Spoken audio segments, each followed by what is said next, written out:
What if I told you that street racers created a fusion between two cars that was never heard before and got so much fame from it that Nissan made it a licensed car? I'm KJ, and today's this story.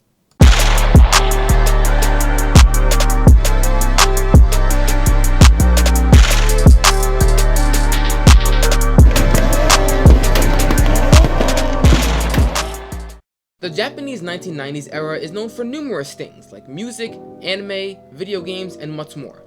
It's also known for the birthplace of Touge drifting. As I've said in the This Story Touge video, a Touge is a long uphill or downhill stretch of road that contains sharp hairpins, hills, and straights. These different types of roads are very common to see in Japan, and because of this, many street racers use these roads to show off how good they were at drifting. Now you see, drifting is a great style of racing. However, it can go wrong very fast. Mishaps can be as simple as just spinning out and getting back onto the road. However, they can escalate to bad crashes, resulting in damage to the front and rear bumpers. The two most popular cars that people would drift back then were the Nissan 180 SX and the Nissan Silvia S13. These cars sometimes suffered exterior damage due to crashes, and to make matters worse, parts to repair these cars were quite expensive, so drifters needed to find a good alternative. In the mid-1990s, drifters finally found a good option to save money for drifting parts, and they did it in the most unique way possible. They took the front bumper, fenders, and hood of a Nissan Silvia S13 and put it on the back of a 180 SX, making a completely new car. Racers would soon give this car the nickname Sileighty because the front is from a Silvia and the back is from that of a 180 SX. But the Sileighty's fame doesn't stop there.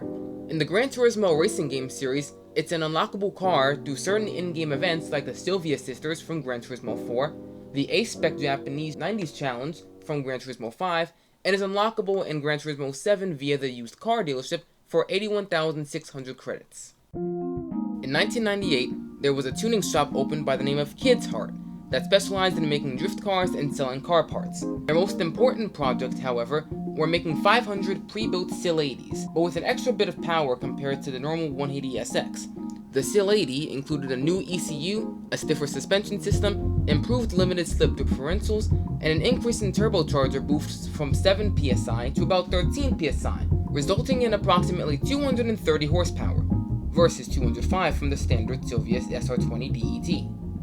It also came in a total of 5 different colors: white, black, yellow, gray, and purple. Now, in order for Kid's Heart to officially license the Sileighty, they needed permission from Nissan themselves so they can sell them. Nissan liked the idea and gave them the green light to do so, which gave the Sileighty a true manufacturer. However, sadly, the Kid's Heart made Sileighties weren't very popular because the racers who made them from scratch already knew about the idea of one, but the Sileighty's legacy will always live on.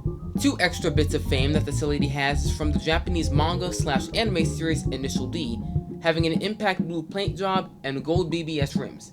The second bit of fame is the Sileighty can be recreated in all modern Need for Speed games, such as Need for Speed 2015, Need for Speed Payback, Need for Speed Heat, and Need for Speed Unbound. While you're watching this video, some of you may have wondered, if an S13 front end can fit flush on a 180 SX, then can a 180 SX front end fit on an S13 Silvia? The answer is yes. People call it the Onevia, which is the opposite of a Sileighty. Nissan offered the Onevia in North America and Europe, but strangely not in Japan. They also gave it the name 240SX SE Coupe.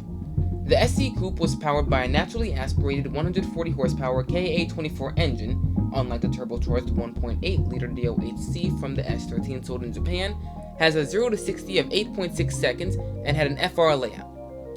So, that's about everything you need to know about the Nissan Sileighty. I hope you enjoyed this video, and hope to see you on the next story.